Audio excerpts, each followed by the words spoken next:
दोस्तों नमस्कार। बिहार की राजनीति में एक बड़े लोकप्रिय चेहरा है। बहुत पसंद है मुझे, खासकर पूर्व मुख्यमंत्री भी हैं वो, जीतन राम मांझी।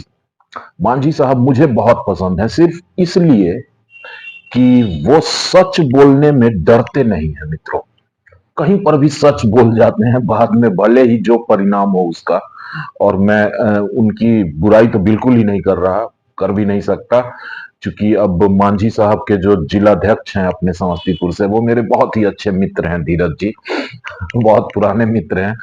तो इसको अदरवाइज नहीं लेना कोई, बस ऐसे ही बताना चाह रहा था कि कल मांझी जी ने एक ऐसी बात बोल दी कि बिहार ही नहीं देश भर के सभी माननीयों की नजरें टेढ़ी हैं उन पर। बड़ा सच बोल गए, मंच से ही उन्होंने कह दिया कि जितने भी एमपी एमएलए हैं सभी कमीशन लेते हैं। 10% तो कम से कम लेते ही हैं यार।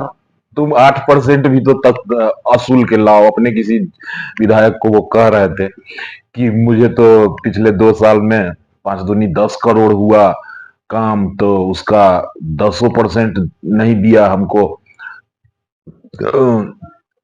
8% दिया। चलो 40 दूनी 80 लाख रुपया हम पटिया में दे दिए।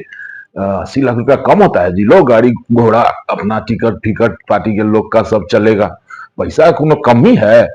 आ, तो लेकिन तहसीलना तो तुम्ही लोग को है। नहीं 10 टका देता है तो 5 टका तहसीलो। और कोई मतलब इतना मजा आया उनके उस भाषण को सुनकर। मैं लिटरली फैन हो गया हूँ मांझी साहब का। बहुत सारी बातें मांझी साहब के बारे में और भी करेंगे अगले वीडियो में, लेकिन अभी फिलहाल जो बातें हम लोग छुप छुप कर किया करते थे मित्रों की, विधायक जी सांसद जी तो माला माल हो गए। 3 लाख रुपया महीना वेतन भत्ता प्लस अथाह कमाई, ठीकों में कमीशन, वो बात सच साबित हुई। आज मांझी साहब के घर में उनकी कई लोग परिवार के सदस्य ही एमपी एमएलए हैं।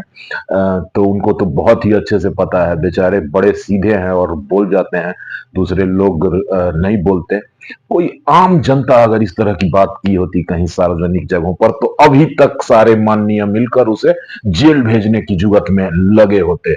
क्या हो जाता उसका पता नहीं, मर्डर भी हो सकता था एक आम आदमी की आवाज अगर इस तरह से निकलती। लेकिन किसकी हिम्मत जो मांझी साहब को कुछ कर ले। वो तो भाई सरकार में ही है, लाठी ठोक के हैं और जो मर्जी वही करते हैं, बोलेंगे बोलते रहेंगे। भले नीतीश जी की भी परेशानी बढ़ जाए, बनी रहेगी नजर।